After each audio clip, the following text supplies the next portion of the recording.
Day, and so everybody's down there celebrating, and I'm surprised we can't hear the music because there's like a reggae band. There's like hundreds of people downstairs, outside, having a good old time, and I just came in because I wanted to do this, and this is important to me. All right, I'm going to mute everybody. Good evening and welcome to Reverend Sherri's Metaphysical Bible Hangout. This is the Panorama of Truth edition. I am trusting that everything is going to go well with my internet tonight because I am out of the country. I am in wonderful, beautiful Montego Bay, Jamaica. Today is the this weekend is a celebration of the independence of Jamaica from British colonial rule. The country as an independent nation is 53 years old, and I am here on the beautiful Hyatt Ziva Rose Hall, and it is a gorgeous property. If you ever decide to come to Jamaica, you want to come and stay at the Hyatt Ziva. It's absolutely stunning. This has been an incredible panorama of truth. We just installed a new president for our organization, the first elected president, the Reverend Dr. Sheila R. McKeithen. And last night's celebration, you could feel a new wind blowing. I mean, just the performance level, the excitement, the thrill, it was over the top amazing. It was such a full night. And it really spoke to just the rebirth of this incredible organization that I feel privileged to be a part of. I feel like we're entering a new era. Sheila is an incredible thinker and really a capable president, and we are so excited. As just one of the ministers in this movement, I am grateful to be a part of this. One of the things that was emphasized is that if it's a movement, movements move. And so if this is a movement, we've got some moving to do. We've got some healing work, not just to do internally within our organization, but also within ourselves individually, and then to go out and be of service to the world. So look for amazing things to happen from all of the UFBL churches and study groups from this organization. We're entering a new era. We're 41, and that's an incredible time to come up out of the wilderness and go ahead and be who God intended and designed us to be. Tonight's conversation is about the law of compensation. This is the Metaphysical Bible Hangout. It is a weekly Bible study that I do. It's pro bono. I love teaching, and I love teaching the Bible, and one of my favorite passions is metaphysical Bible study. I'll tell you just very, very briefly, one of the things about our Bible that many people don't know or don't consider often is that the Bible itself, it has many, many, many, many layers. Just dealing with the language, not just you reading it and you get something different than, say, what I read, but the language itself that it was written in, that language is fourfold, that each Hebrew letter has 4 different levels of meaning. So whenever you're reading a story, you're never just reading just the words on the page. There's always so many different layers. And what metaphysical Bible interpretation does is it seeks to account for or deal with those deepened meanings that you simply just don't get if you only do a literal reading of the text.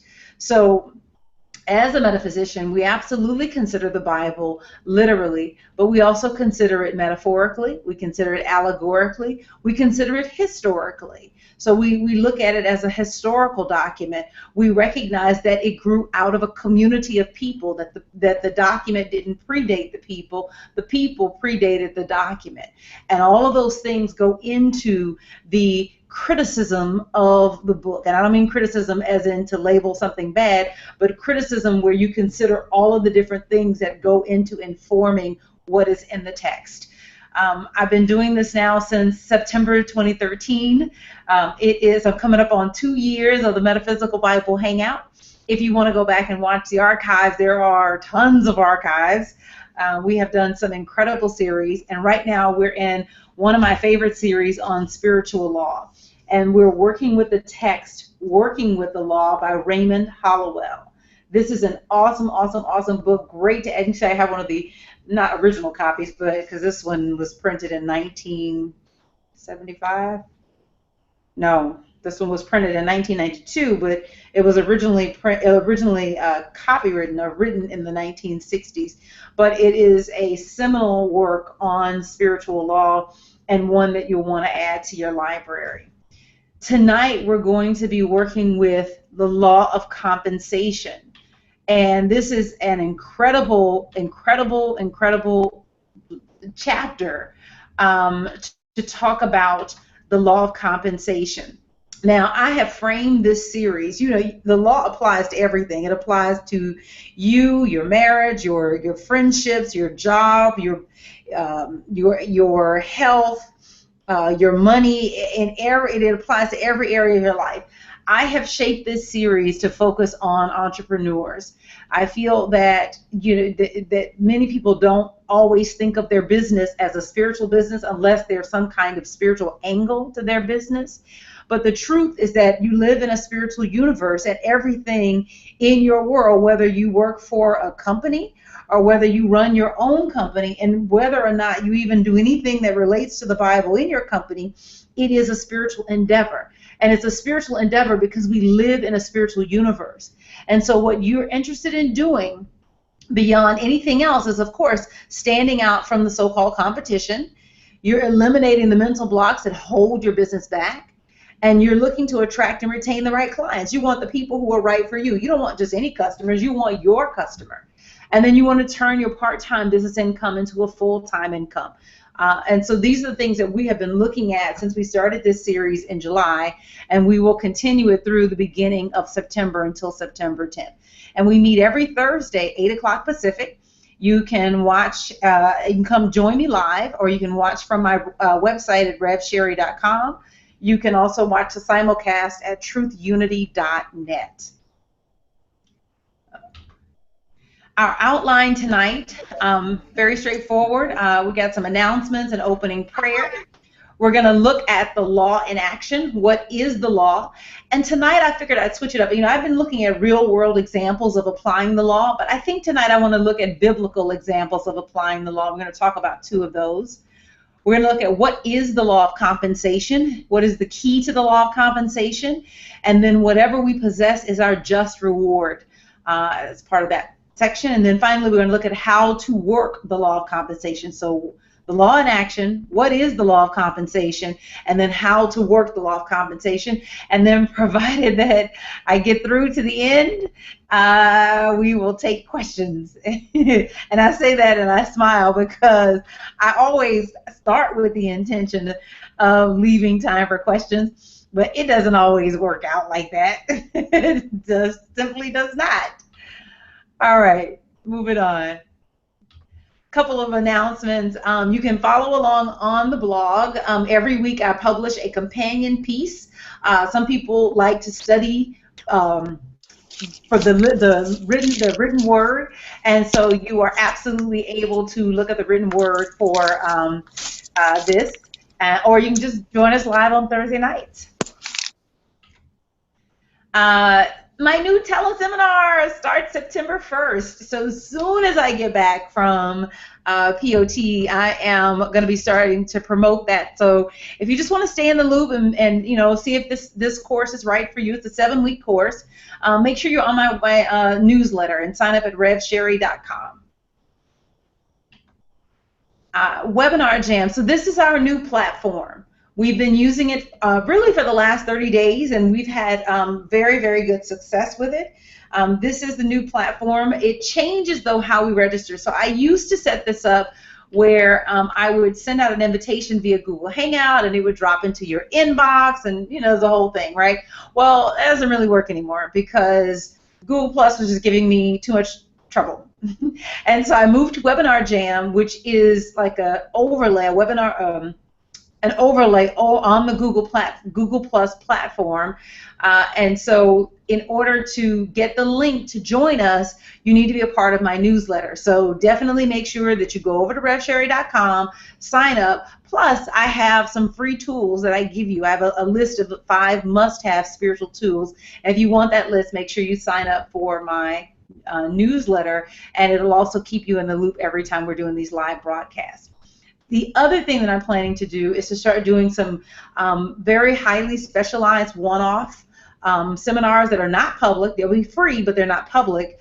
And if you want to be a part of that, where we'll be talking to authors, special guest speakers, really thinkers in this New Thought movement. If you want to be a part of that, you definitely want to be on the newsletter for that, because those things are coming up as well.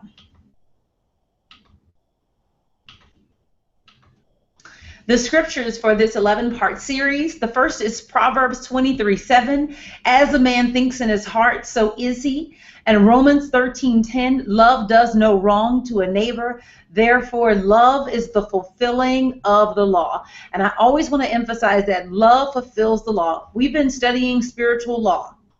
Everything that I have been teaching you is teaching you how to love your business, and by extension, everything else in your life. This is how you love. So when we say you love your home, right, and you're practicing the law of increase, the way love looks like when you're practicing the law of increase is praise. When we say law of attraction, right, and we say you want to attract to you something that may not be in your experience. And we said you got to demonstrate interest and attention and feeling towards that. That's how love should show up. So everything that you're learning is how to love your business. When they say do what you love and the rest will follow, this is what they mean. This is how you love. So love is not just what comes out of your mouth, but it has some components to it. So these laws that you are learning are teaching you how to love your business. Tonight we're going to talk about the law of compensation and how you love so that you are cooperating with the law of compensation is going to be part of tonight's discussion. So love fulfills the law. Everything that we have been studying is all about how do you love? Like what does that look like when you say you love your business? It shows up in the form of praise, which works the law of increase. It shows up in the form of interest and attention, which works the law of attraction. So if you want to go back and review the other series, those are the things that we're talking about. How do you fulfill the law?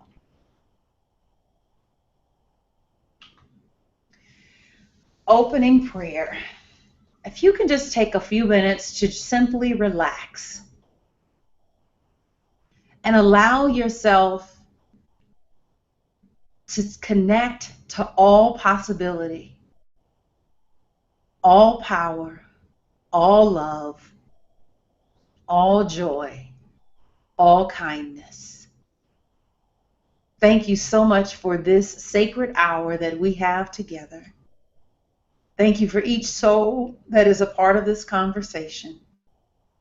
Thank you for everything that we will learn from one another. Thank you for everything that we will give to one another in this hour. When we come to the end of our time together tonight, let us be more connected to the true essence of who we are, which is God. Each one of us is a divine emanation of the Most High. Each one of us is made in the image likeness of all power, all love, all joy, all peace, all kindness. This is our truth. Help us now, Spirit, to live this truth. Help us to be you in action. Move through us now. Shake up the places that need to be shaken up. Change up the energy inside of us so that the beautiful essence of you breaks through and shines beyond all shadow of a doubt. Let each person who has come to this broadcast, whether they are watching live or looking back at a tape, shape our conversation so that each person leaves with what he or she needs. I love you, God. I thank you, God. I bless you, God. I praise you, God. in the name and through the power that is in the name of Jesus, this prayer is answered. And so it is. And amen.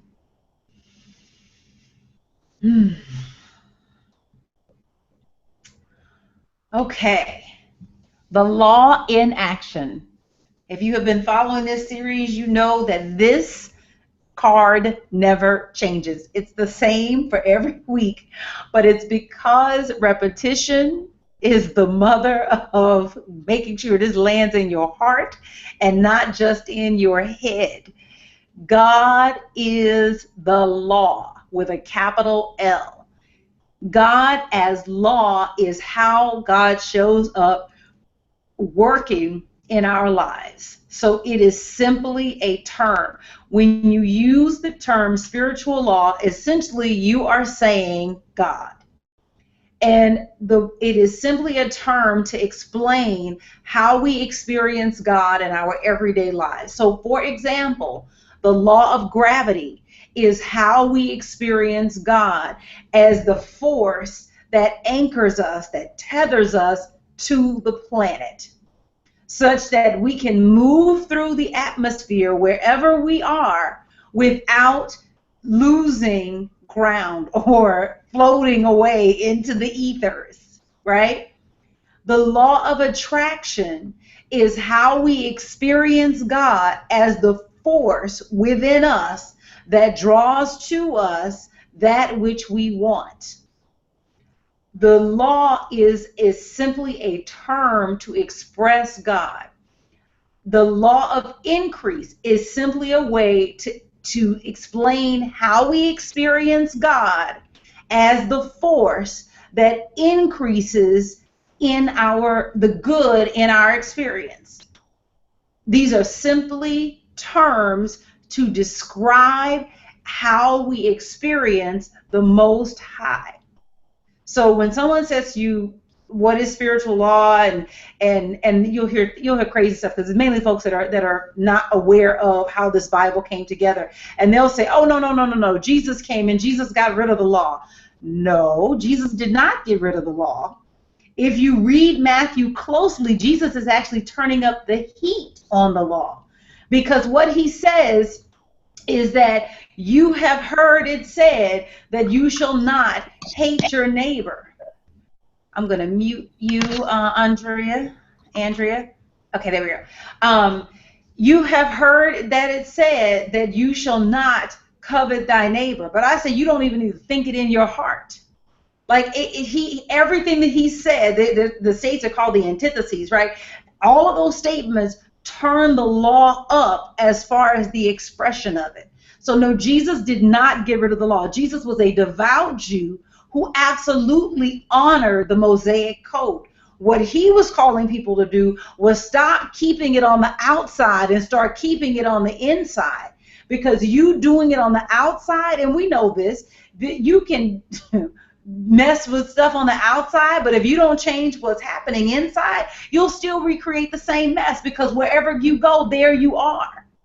So no, Jesus did not get rid of the Mosaic law. The law did not go anywhere. What he definitely did was said you can't just keep the letter of the law. You've got to keep the spirit of the law, that there is a spirit behind the Mosaic law. It is not just what you showing up and giving your sacrifice to God. It is not you showing up and just giving your money and tithe to God. That there is a way of being that supersedes simply what you do on the outside.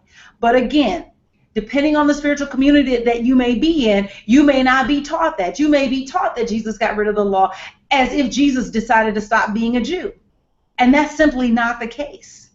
So the law, again, is a way that we describe God. And it is meant to describe how we experience God in our lives. When we talk about things coming into our experience where you can think about a friend that you haven't talked to in a long time, and you're thinking about this person and they're on your mind and you're remembering your time together and you really enjoy this person's company, and then all of a sudden you run into that person in the store. that the way that we experience God, that phenomena of how you can think about somebody and the next moment be in their presence, is called spiritual law. It's simply a term to describe how we experience God in our everyday lives. Let me know if there are any questions about that. And I'm going to check the chat room. Okay, we're good.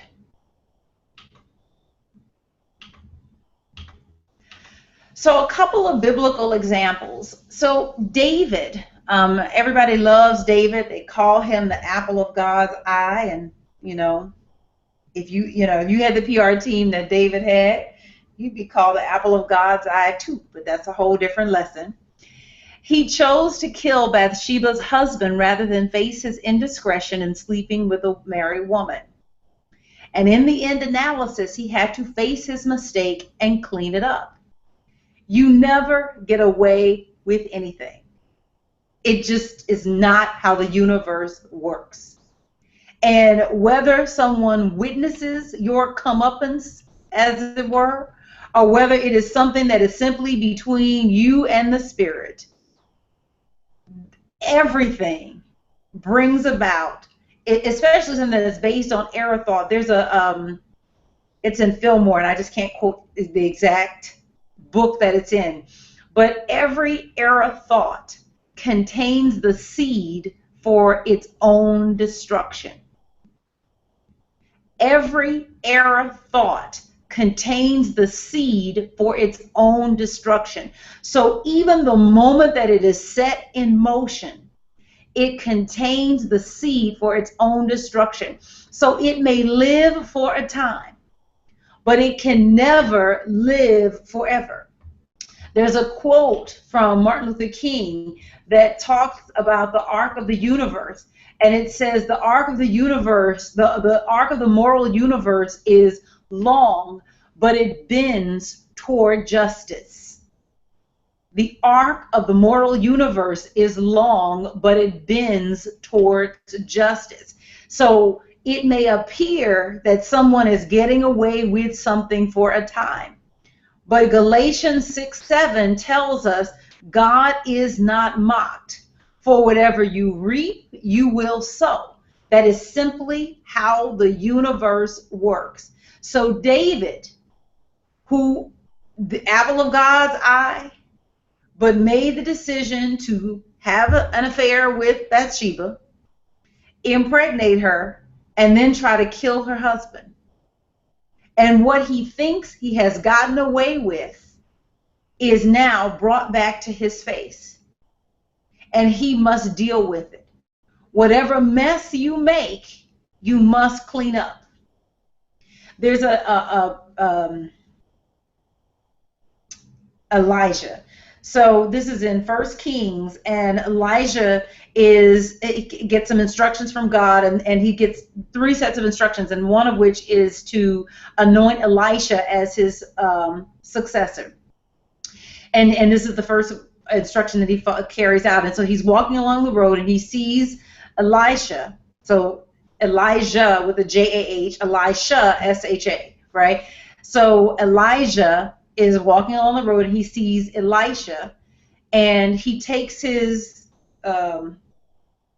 mantle, armor, and basically throws it on him. And Elisha understands what this means. It means that you're next, basically. You're going to succeed me. And Elisha says, oh, cool, let me get rid of everything, right? And let me come follow you. Let's see if I can find this box and Elisha. This is in 1 Kings. Okay, 1 Kings 19. So Elisha tries to basically leave, with like right then. So this is chapter 19, verse 19 in the first book of Kings. So 1 Kings 19:19. So Elijah went from there and found Elisha, son of Shaphat. He was plowing with 12 yoke of oxen, and he himself was driving the 12th pair. Elijah went up to him and threw his cloak around him. Elisha then left his oxen and ran after Elijah. Let me kiss my father and mother goodbye, and then I will come with you. And Elisha stops him and he says, go back. What have I done to you? So Elisha left him and went back. He took his yoke of oxen and slaughtered them. He burned the plowing equipment to cook the meat and gave it to the people, and they ate. Then he set out to follow Elijah and became his servant. So when you are moving from one dimension to the next, right? You're getting ready to go to your next level of wherever you are. You have to clean up where you have come from. Oh, Marvin asked for a correction. It is error, E-R-R-O-R, thought, not arrow. That's that country accent. So error thought. So every error thought contains the seed of its own destruction. So Elijah throws his cloak on Elisha. And Elisha is so excited because he's been waiting to see if he's going to be the one. There's been talk in the prophetic guild that he could be the one to succeed Elijah. And he is excited. And so the moment that the cloak is thrown on him, he's like, cool, let me go kiss mama and daddy, and I'm out. And Elisha stops him and says, go back. What have I done to you? It's like, whoa, consider your actions. Because you just leaving things in disarray, where there's no one to handle your business while you are gone, that's not of God. So the mess that you make or the things that you're doing, it may not be a mess that you're making, but whatever it is that you're doing, you are to leave decently and in order. And this is what the law of compensation is about, is that the mess you make, you must clean up. David had to go back and clean up that mess with Bathsheba. He had to basically repent of that behavior. There is nothing that we do in this life that we, quote unquote, get away with. And so we must do the work to clean up the consciousness. Do the work to clean up the consciousness. Another person, and this is one of my favorite stories, is Joseph. Joseph is the 11th son of Jacob, also called Israel. Joseph drew the ire of his brothers and everyone around him through his arrogance about his spiritual gift. And his life does not get in order until he uses his gift to glorify God. The law of compensation, with what measure ye meet, it is measured back unto you. The way you give it out and how you give it out is the way it comes back to you. Joseph was arrogant about his gift. And all of us have something where we think that, you know, I'm the best at it. And it's like, one, that's not what it's about. Your gift is always meant to be used in service to the expansion of the Christ idea inside of you. It is never meant for you to use it selfishly for yourself. And this is how Joseph had been using his gift as a selfish way to go through life. And his brothers get sick of him, and they end up selling him into slavery. He ends up in slavery, but again, he's gifted, and every gift makes room for itself. He's gifted, and he moves up in the ranks. And in moving up in the ranks, he becomes second in the house of Potiphar, who is one of Pharaoh's lieutenants. And again, being arrogant and not using your gift in service to God, but using your gift in service to yourself, he ends up in a situation with Potiphar's wife, where she accuses him of trying to rape her when he refuses to have sex with her. Now, I don't want to get off track, but the real deal is that you know when you're not supposed to be around somebody and they got ill intent for you. You're not clueless. But he thought he could get away with something. And he was arrogant about it. Anyway, he ends up in jail. And in jail, he meets two men. And they both have dreams that they can't interpret. And he interprets their dream. One of the men, he interprets it to basically, you're going to die. You will not be restored to service of the Pharaoh.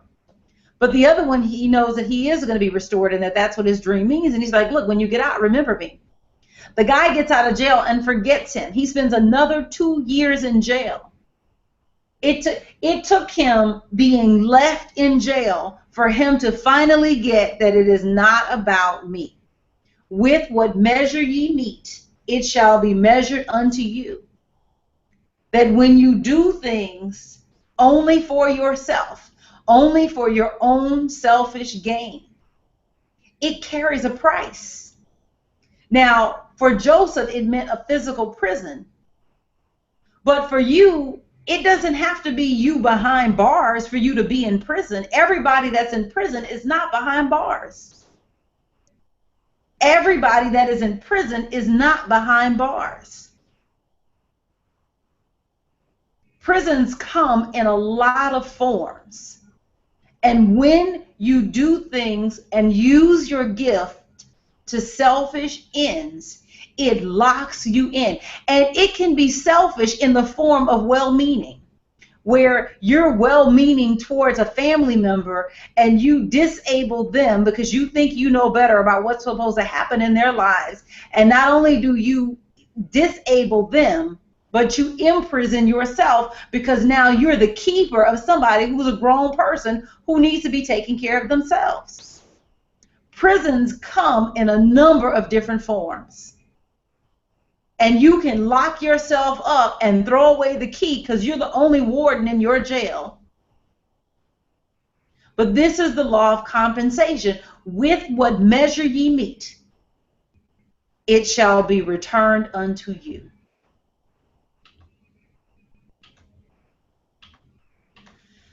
So what is the law of compensation? The key to the law of compensation is Galatians 6:7.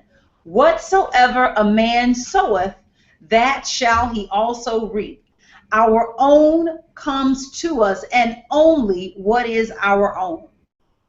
One of the things that is interesting in this conversation on spiritual law, and so many people have published things, and they seem to have come out right around the same time that I'm doing this series, but maybe that's my imagination.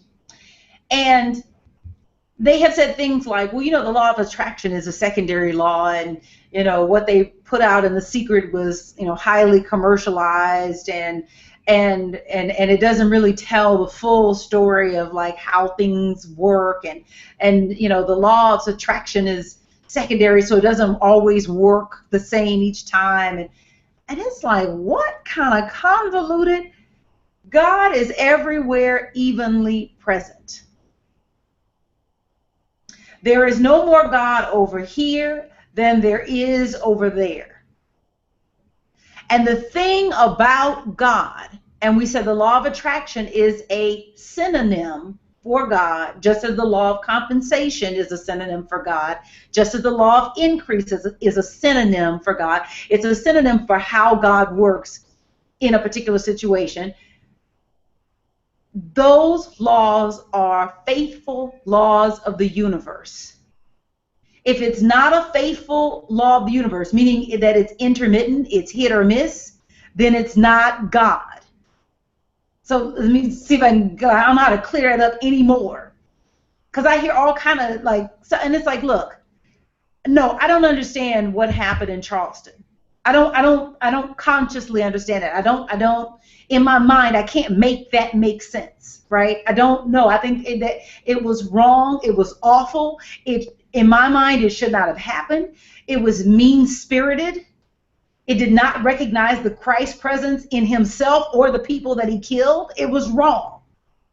And the people who are running these talk shows, stirring up folks that are mentally unstable and willing to run out and get a gun and kill somebody, they're wrong too. So, wrong, right? But that doesn't mean that I get to say that God is not God all the time. So no, I do not understand it. I do not understand freak accidents. I do not understand September 11th. I can't tell you that I consciously understand that, right? That doesn't make any sense to me. That someone would carry such hatred in their experience and that it would cost the lives of thousands of people, right? I don't get that. I don't get the genocide. I don't get the things that are happening in some of these other countries where these young Nigerian girls were kidnapped and then all of them impregnated, or a large number of them impregnated, right? That's crazy. But God is still God. So this idea that some laws are secondary is as if to say God is God in these situations, but God is not God in those situations. And you got to reconcile that. You have got to reconcile that, because either God is God all the time or none of the time. But it's not this real like in between stuff where God is God sometimes over here but not all the time over there. Judas said, and that there are things that happen that we don't understand doesn't mean that God is somehow different than he was yesterday. Absolutely. Absolutely. So this idea that some things that come to me are things that I attract, and some things that come to me are not things that I attract. I asked the question. One of my colleagues out of Chicago put up an article about the law of attraction or whatever. And so I just asked a question. I'm like, so is there a point in our experience where our thoughts stop being magnetic? Like, is there any moment in our experience where we cease to be a magnetic, attractive force? And the answer is no. And so then another person came back and came up with this complicated, well, no, it's not the earth suit, because the folks are fancy. It's not the earth suit that we wear, it's the soul underneath. So you tell, what? Excuse me. We are attractive beings.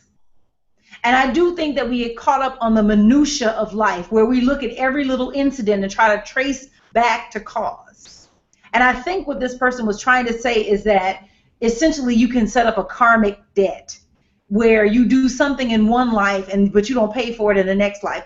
Okay, guess what? Whatever comes to you is still your own. Okay? However you get to it, whether it came to you and it missed you on the first 50 years but got you on the next 50 years, only your own comes to you. And there's something about this idea that, it's a secondary law and, it doesn't work the same all the time, and as if you have no mastery over your experience. You always have mastery over your experience. You always have dominion as to how you can respond to any situation. And so you want to be mindful of some of this stuff that you're hearing out there. And I think the issue is that somehow people think that, well, my own comes to me means that somehow I deserve the bad things that happen to me. Let me tell you something. You are a spirit. You are made in the image likeness of God. You are only deserving of God's highest and best. The only way for anything less than God's highest and best to find you is for you to have a jacked up understanding of who you are. So clean up how you understand yourself, and you clean up what comes to you. Clean up how you understand yourself, and you clean up what comes to you.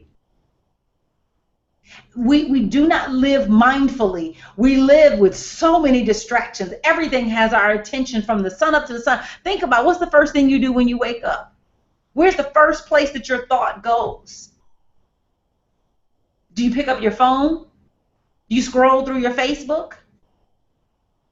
Do you kind of look at the Twitter feed to see what has come through? Do you look to see if there were any new text messages that came in overnight? There are so many distractions, so many things that have our attention, and so we're not aware of all of those automatic thoughts, those things, those this guy in today's session, Wendell Abel, Dr. Abel, gave a great session for Panorama of Truth. He was our second speaker today. And he said, okay, guys, we're going to do a role play. So I need a couple people to come to the mic. And so what he did with coming to the mic was that he said, I need a couple people to come up here. And so nobody wanted to get up. And so he said, well, okay, well, what's the problem? And so he took a pulse on the audience as far as them coming up to the mic. And people said things like, I was afraid. Another person said, I'm so glad I sat in the back. Another person said, oh, now I get to show my talents. But everybody had these varied reactions. And one of the things he pointed out is that we have these automatic reactions, these automatic things that show up, that how we express ourselves, it's automatic, it pops up in us. And many times these automatic thoughts, these automatic feelings, we're not even aware of them. They just kind of happen beneath the surface. Let me read some of the comments. Constance says, yesterday, today, tomorrow, law of attraction still works. Yes, it does. Marvin says, when you know better, you do better. We need to raise our consciousness above the level of karma. Yes, and we can absolutely do that. Andrea says, the law of attraction is absolute spiritual law. It is unchanging. Praise God. A person will always draw to them according to consciousness. Yes. Constance says, less of the best of what God has for us is our stinking thinking. Yes. Andrew says, the law does not change, but the quality of our thoughts can. Thank you, God. Yes. Amen, Andrea. That's what Constance said, and I agree. Simply because we do not understand what happened does not mean that God is not still God. And Judy said that earlier. God is always God. And so understanding how this universe works and participating in and cooperating with spiritual law. Again, we all intuitively participate with gravity, except for those of us that walk off buildings. But it's none of y'all, because all y'all are alive and having this conversation with me. We intuitively participate with the law of gravity. It is not until we studied the law of aerodynamics that we successfully flew through the air. And I think somehow that we don't want to understand that just like we studied the law of aerodynamics so that we can successfully fly through the air, is the same way that we need to study the law of compensation, the law of increase, the law of attraction, to study it. Not just believe it and try to use it to get a necklace or a good parking spot, but study it, because you don't just want a good parking spot. You want to bring out what's in you. You want to bring out the good that's in you into expression. And so what you want then is to study the law. One of the challenges with The Secret was not so much that The Secret was wrong or that it only taught one part of the law. The Secret was selling an idea. And it capitalized on people who wanted something for nothing. But you have to change your consciousness. In order for something to be yours and for you to be in a certain level of vibration, you've got to shift your consciousness. And so though you may attract something, if you want a lifestyle, that's a consciousness shift. But it at the very least, it exposed people to the idea that there were spiritual laws that govern this universe. Not just one spiritual law, but spiritual laws, ways that we experience God working in our lives.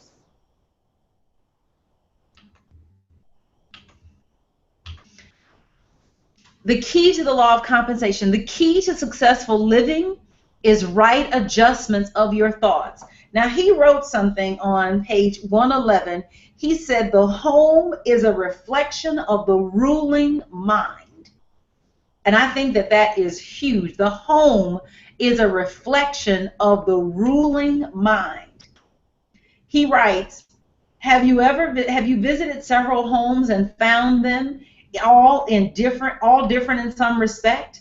They were neat, tidy, clean, orderly, bright, cheery. or dull, gloomy, disorderly, dusty, uninviting. Its appearance speaks its keeper's mind. If you are working for success, look at the home. If order is the first law, then it must also be your first application. No, lack of money is no excuse for a disorderly home. It can be neat and clean even if you are using store boxes for furniture. If you wish a better home, a finer environment, nicer furnishings, you must alter your mind right where you are to receive better things. It is the little things that count, and many little things make a big thing. It is useless to pray for a new home if you cannot take care of your present one. Clean up around your own front door. How do you take care of what you have right now? See, what you have right now is representative of your consciousness. It's representative of what is going on in your mind, right? So your work then is on your consciousness. And so what you must do is take care of what you have right now as if it is what you want right now. Let me say this again. Whatever you want is bigger than where you are, because that's the nature of us. We are each of us an expanding idea in the mind of God. Each of us is always reaching for a greater level. So there is this duality. No, that's not the right word. There is this moment of where we are expressing on one level, but there's always a part of us, because we're always expanding. It's part of the nature of who we are. The part of us that always needs to expand, always needs to grow, right? Always needs to stretch. That's always reaching for something greater. But the way you love, the way you fulfill the law for the law of compensation, is that you take care of where you are as if it is where you want to be. You take care of where you are as if it is where you want to be. If you want to be in a mansion, but you're in a one-bedroom studio apartment with a kitchenette, you take care of it as if it is your mansion.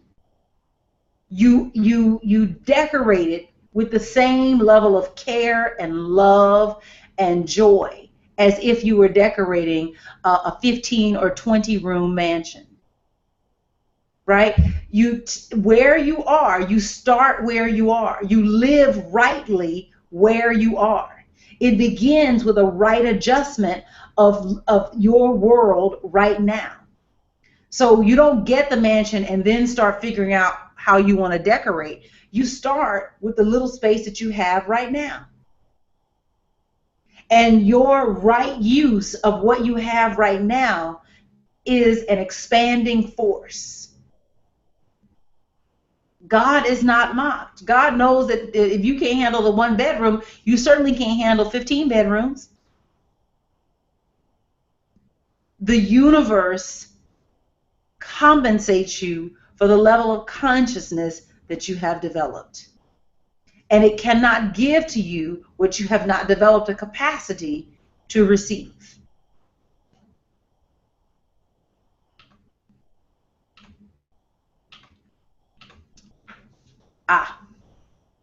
So what is the law of compensation? Whatever we possess is our just reward. Now, that is not back talk. That does not mean I'm circling back and saying you deserve the bad things that happen to you. You only deserve God's highest and best. But the just reward, meaning that this is a just universe that we live in, and whatever has come to you is your own. No one can give you what is not yours, and no one can take what is yours. Your stuff sticks to you like glue. No one can give you what is not yours. You've seen it happen. If you have lent money to relatives, haven't you needed to lend some money to them again? Haven't they come back to you? The same person that said, oh, this is so good, I'm so glad I'll be able to get everything together. And, you know, it might be 6 months, it might be 6 years, it might be 10 years, it might be 2 days. But they're back because they need something else. You cannot give what is not yours. And no one can take what is yours. What is yours by right of consciousness can never leave you. And so you never need fear something being stolen from you, because if it's yours, it can't leave. If it's yours by right of consciousness, wild horses couldn't get it away from you. Constance says, universe compensates me for the level of consciousness that I have developed. Just needed to write that so that it came through my mind. Thanks. Yes. We are always justly compensated for our thinking and for our level of consciousness. That's the only way that it works. That's why I laugh at this idea that, well, you know, the law of attraction is, you know, is secondary. And it's like, what? Are you thinking? Like, seriously, are you thinking? Like, you know, and oh, I wish I could say it like Emmett Fox. Some of this stuff that folks are doing is not thinking. They're not thinking a thought all the way through. And so they've come up with this complicated symbology. And it's like, wait. As a man thinks in his heart, so is he. Very, very basic. And we want to overcomplicate. When you study Jesus, Jesus is simple. Anybody can grasp what he's teaching. And he uses the simplest of stories. The stories he uses are things like, you know, agricultural references. They're relative to, you know, the lives of the people. But you start getting complicated and adding all this quantum physics. And I think quantum physics is great because they're validating a lot of the things that we've been studying for years in spiritual science. Awesome. I'm so glad they finally got on board. That's great. But Jesus was simple. Jesus spoke to the simple as well as to the so-called intellectual. And the message was penetrating because it wasn't overly complicated. He said, agree with thine adversary. Why do you agree? Well, we're going to talk about that next week in the law of non-resistance, right? But you agree because you're taking yourself out of relationship with it. The moment that you agree with something, you stop fighting against it, because what you resist persists.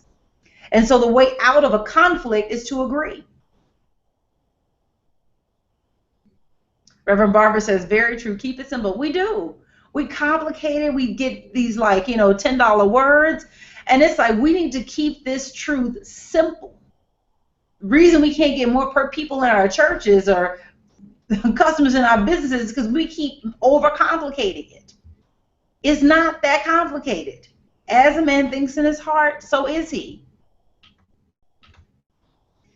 I want to go back to Joseph, because Joseph remained in jail until he changed his consciousness. His just reward was being imprisoned because he was in a prison of his own arrogance. One of the things that's interesting is that, and you got to go and read the story of Joseph. I don't know if I'm going to remember immediately what chapter it is in Genesis. But in this story, watch the things that he does right after he interprets someone's dream. When he goes in, it is still all about beating his chest about what it is that he can do. And it's about selfish gain.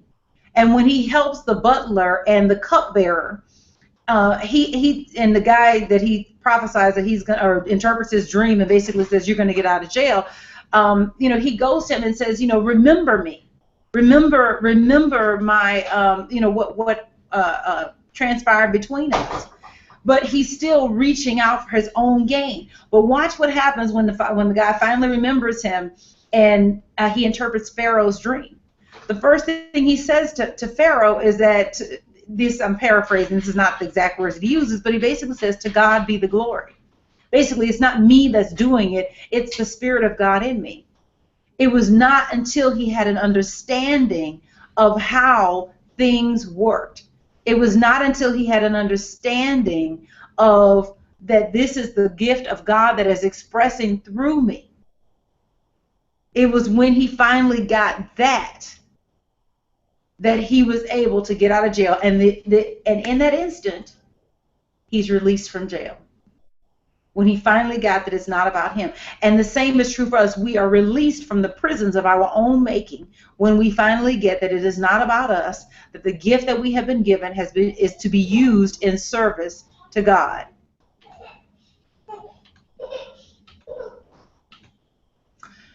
So how to work the law of compensation? I'm going to give you 5 steps. And all of them follow this basic thing, which is that you need to master your intent and your results will follow. So the first thing, this is on page 115. He says, crowd out all inferior thoughts by superior thoughts. I'm going to read the whole thing to you.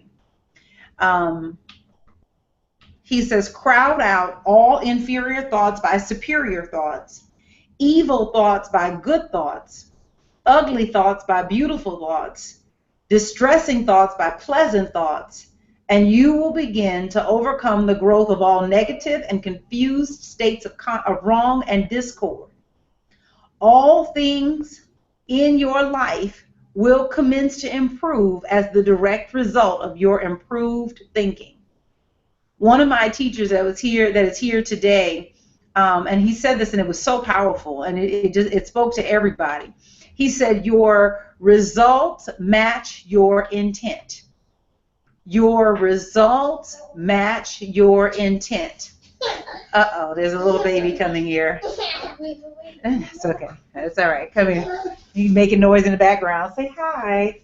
He's been out swimming. Hi, Jordan. Say hi, everybody. Hi. Hi. He's sleepy. Okay. We're going to play afterwards. We're going to play afterwards. We're going to play afterwards. Okay. So he basically said, look at your results. Your results always match your intent. And when your intent is not for the glory of God, you can just look right to your results and see what it is. And so you can't argue with your results because your results are the reflection of consciousness. Though you may have wanted a different outcome, the outcome matches your intent. Though you may have wanted a different outcome, the outcome matches your intent. And so when you're moving through a situation, you want to be as prayerful as you possibly can, because it is so easy for that ego to creep in and to go for the self-serving direction rather than for the direction that is for the highest good of all concerned. Check your results. Your results always point to your intent. Always, always, always point to your intent. The second thing, and we talked about this, if you want success in living your life, you must exercise an intelligent discrimination of your thoughts. And that's on page 116. The spiritual supply from which the visible comes is never depleted. It will yield according to your demand upon it. You've got to see your world as it is. There's always enough. The spiritual supply that makes everything that's visible is never depleted. So though you may not have the physical stuff that you need, you are still meant to look at where you are and not curse where you are, but to see it rightly. If you want a better home, make the one you have as nice as you can. We just talked about that. Turn your energy upon ideas of plenty, love, happiness, joy, health, and they in turn will appear. Number 4, build your business on compensation, not competition. Build your business on compensation, not competition. Basically, overgive. Give big. Give beyond what you're asking for, because the universe pays you back. The universe pays you back. Look for ways that you can over-deliver in your business. Compensation means equal returns for that which is given. It means a balance of that quality or service that is extended to another. How can you outdo yourself? How can you give way more than anyone would ever expect you to give? Why? You're not giving for the moment. I'm not giving for the present customer. I'm not giving for the present customer. I'm giving for the future. I'm giving for the millions that I expect to come. I'm delivering at the millionaire level now, not when the millions get here. It's too late then. Well, one, they don't show up. I'm giving for what I want, not for the present moment. And finally, this is huge. You got to challenge yourself. If you are not succeeding, if you lack any good thing, look more closely to the cause. It is not outside. It is somewhere within. This is a huge challenge because we so want to say that something is on the outside, and that's the reason that we don't have what we need. Not true. If you are not succeeding, my God, look more closely at the cause. Trust the law. Trust the law. If you need to remind yourself that God always shows up as gravity and God always shows up as the law of compensation. And so if you do not have what you need, if you are missing some money and you need money, if you are missing time and you need time, if you are missing love and you need love, if you are missing any of those things that are good, that are for your highest good and a win-win for everybody, and you don't have them, be courageous enough to look back at yourself. Not in judgment, right? Not getting into a story of, oh, woe is me, and oh, I'm so stupid and I can't do this, but just saying, okay, I'm not setting in motion the right causes. And then go to God in prayer. Father, help me. Help me set the right cause in motion. I want off this train of not having enough. This train needs to dock at the station, and I want to get on the train of plenty. Help me to think right thoughts. Whatever you ask, the Spirit gives. Whatever you ask. Constance says, I was once told that I do more than what I've been asked, so I stopped doing extra for that person. I got it. Listen, don't be afraid to give big. I'm not giving for the present moment. I'm giving for what I expect, and I expect millions. So I'm trying to give at that level. I'm trying to outdo where I am, and I need to expand where I am. So I got to give way more. You know, I'm asking for private air travel. I'm asking for 5-star living, and I'm gonna begrudge $10? No. I'm going to only give a little bit. Someone said to me, about doing the Bible hangout tonight because I'm here in Jamaica. And it's like, I'm giving to you because I love this. I love this platform. I love you guys. But I'm giving for something greater. I see myself speaking all over the world. So did it mean something to me to pull myself away from the party? Quite honestly, no. Because I'm giving for future. I'm trying to overgive so I can take this time out because I'm reaching for something so large and so big. So it don't mean anything. I shouldn't say it doesn't mean anything. It's important to me to give and to push myself. That's what's important to me. So I see myself speaking in Africa. I see myself speaking in Europe. I see myself speaking in Japan, in China, in Korea, in Australia. I see that.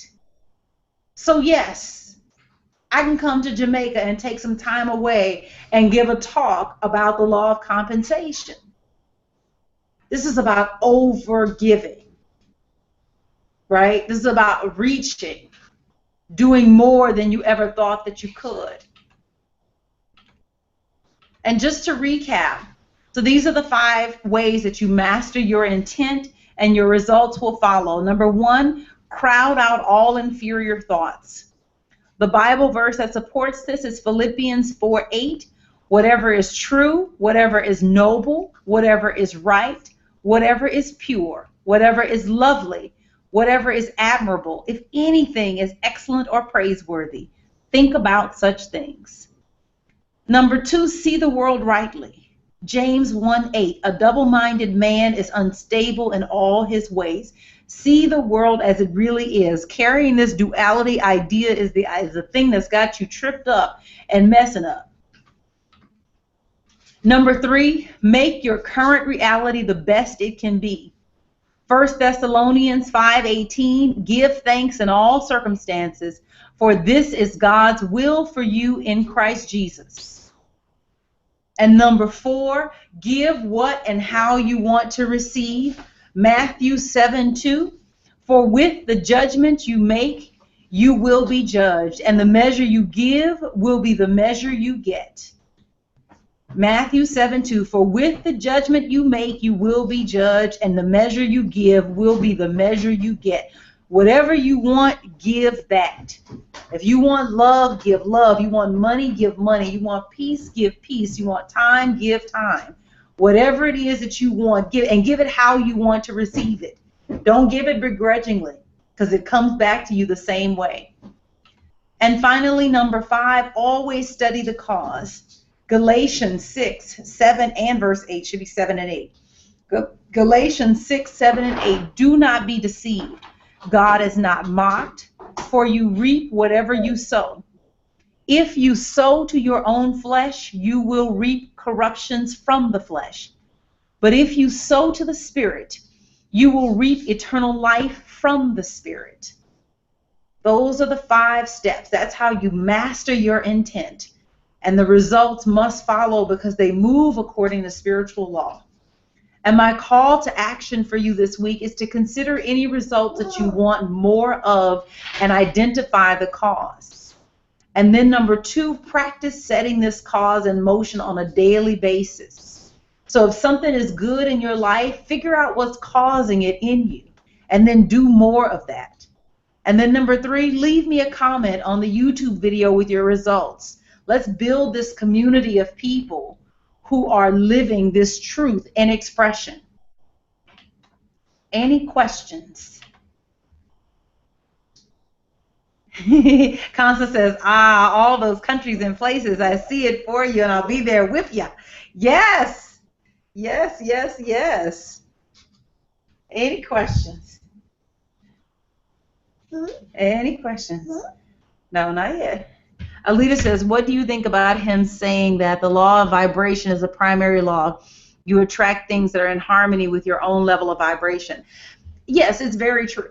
It is very true that what comes to you is your own. And essentially what they were trying to speak to is that the law of attraction, people want to like think one thought and then produce a result, and that's not how it works. That what comes to you comes based on your ruling state of mind. Okay. So Jordan needed to like give me an amen on that. Yes. Okay. Little naked baby.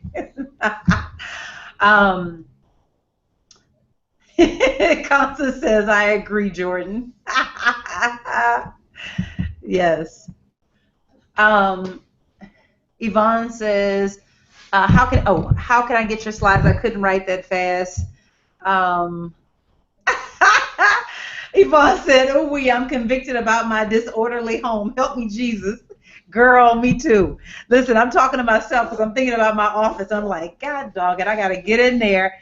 And here's my excuse. I don't have storage for a lot of the stuff that's there, so it's still in boxes. Not an excuse. Not an excuse. There's no excuse for lack of order. In order to have the more, you got to take care of what you got rightly. Right, R-I-G-H-T-L-Y, rightly. Yvonne, I will. I'll email those out. I'll email the slides out to you guys. Any other questions? Reverend Barber says he has kind eyes. Yes, he does. He's a sweet baby. Constance says we teach what we need to learn and do. Praise God. Yes, yes, yes, yes. That's what Marvin and I were talking about before, because he asked me, was I living my lesson? Was I living my teaching? Uh, when they told me my order wasn't going to be ready in 2 hours, until 2 hours. So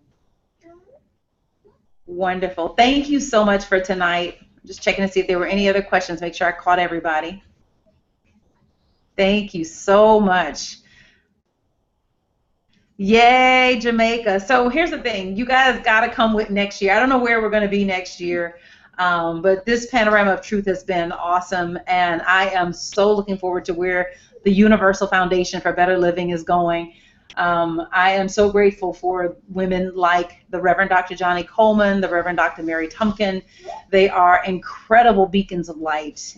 They have really set the stage for where we're going, and I feel so privileged to be a part of this kind of next generation new thought. Really looking for my group to just bring it, because we are ready. We're absolutely ready to bring it and just knock it out of the park.